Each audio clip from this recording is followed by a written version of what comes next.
Hi guys, welcome to my YouTube channel Pratibimba. ಈ ನನ್ನ ಚಾನಲ್ನ ಲೈಕ್ ಮಾಡಿ, ಶೇರ್ ಮಾಡಿ ಆ್ಯಂಡ್ ಸಬ್ಸ್ಕ್ರೈಬ್ ಮಾಡಿ. ನಾವು ಇವತ್ತು one of the different seafood ಮರ್ವಾಯಿಂದ ಮರ್ವಾಯಿ ಗಸಿ ಅಥವಾ ಮೂಳಿ ಸಾರು ಮಾಡೋದನ್ನು ನೋಡೋಣ. ಮೊದಲಿಗೆ ಬೇಕಾಗಿರೋ ಇಂಗ್ರೀಡಿಯೆಂಟ್ಸ್ ನೋಟ್ ಮಾಡ್ಕೊಳ್ಳೋಣ. ನಾನು 30ರಿಂದ 40 ದೊಡ್ಡ ಮೂಳಿ ತೊಗೊಂಡಿದ್ದೀನಿ.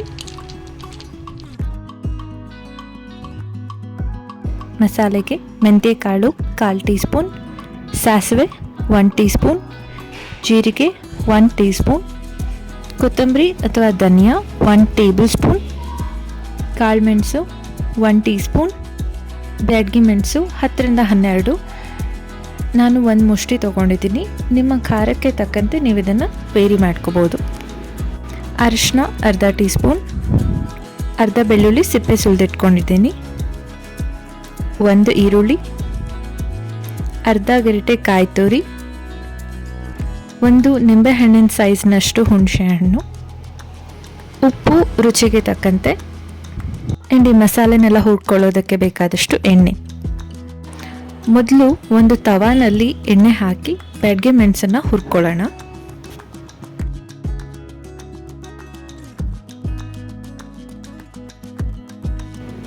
ಇದು ಚೆಂದ ಫ್ರೈ ಆಗಬೇಕು ಸ್ವಲ್ಪ ಹೊತ್ತು.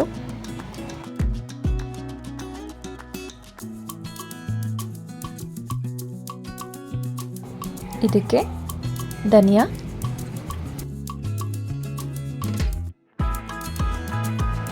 ಕಾಳುಮೆಣಸು, ಜೀರಿಗೆ, ಸಾಸಿವೆ, ಮೆಂತ್ಯ ಹಾಕಿ ಹುರ್ಕೊಳ್ಳೋಣ.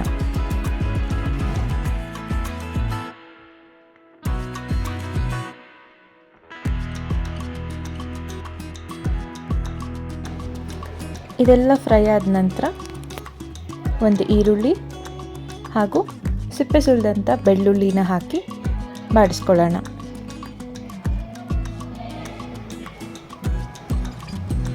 ಈರುಳ್ಳಿ ಲೈಟಾಗಿ ಬಾಡಿದ ನಂತರ ಇದಕ್ಕೆ ಕಾಯಿ ತುರಿ ಹಾಕಿ ಅರ್ಧ ಸ್ಪೂನ್ ಅರಿಶಿನ ಹಾಕಿ ಮತ್ತೆ ಮಿಕ್ಸ್ ಮಾಡ್ಕೊಳ್ಳೋಣ. ಕಾಯಿ ತುರಿ ಹಾಕಿದ ಮೇಲೆ ತುಂಬ ಫ್ರೈ ಮಾಡೋ ಅವಶ್ಯಕತೆ ಇಲ್ಲ.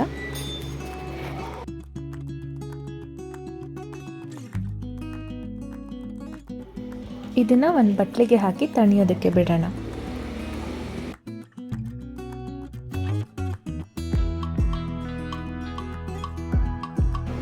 ಹುಳಿ ನಾನು 1 ನಿಂಬೆಹಣ್ಣು ಸೈಜ್ನಷ್ಟು ತೊಗೊಂಡಿದ್ದೀನಿ. ನೀವು ವೇರಿ ಮಾಡ್ಕೋಬೋದು. ಹುರಿದಿಟ್ಕೊಂಡಿರೋ ಮಸಾಲೆ ತಣ್ಣಗಾದ್ಮೇಲೆ ಅದನ್ನು ಮಿಕ್ಸಿಗೆ ಹಾಕಿ ಸ್ಮೂತ್ ಪೇಸ್ಟ್ ಮಾಡಿಟ್ಕೋಬೇಕು. ಈಗ ಒಂದು ಪಾತ್ರೆಗೆ ಹುರ್ಕೊಂಡಿರೋಂಥ ಮಸಾಲೆ ಹಾಕಿ ಬೇಕಾದಷ್ಟು ನೀರು ಹಾಕಿ ಕುದಿಯೋದಕ್ಕೆ ಬಿಡಿ.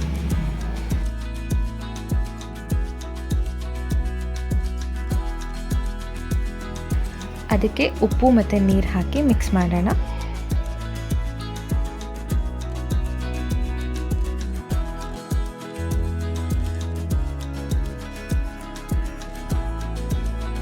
ಇದನ್ನು ಲಿಡ್ ಕ್ಲೋಸ್ ಮಾಡಿ ಚೆನ್ನಾಗಿ ಕುದಿಯೋದಕ್ಕೆ ಬಿಡಬೇಕು.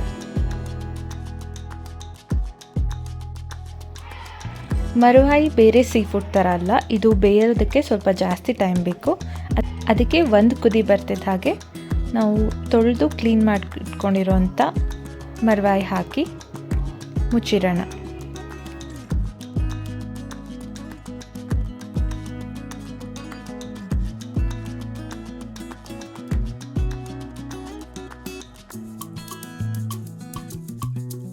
ಚೆನ್ನಾಗಿ ಒಂದು 20ರಿಂದ 30 ನಿಮಿಷ ಕುದಿಯೋದಕ್ಕೆ ಬಿಡಿ. ಉಪ್ಪೇನಾದರೂ ಕಡಿಮೆ ಆಗಿದ್ದರೆ ಈ ಟೈಮ್ನಲ್ಲಿ ಸೇರಿಸ್ಕೋಬೋದು.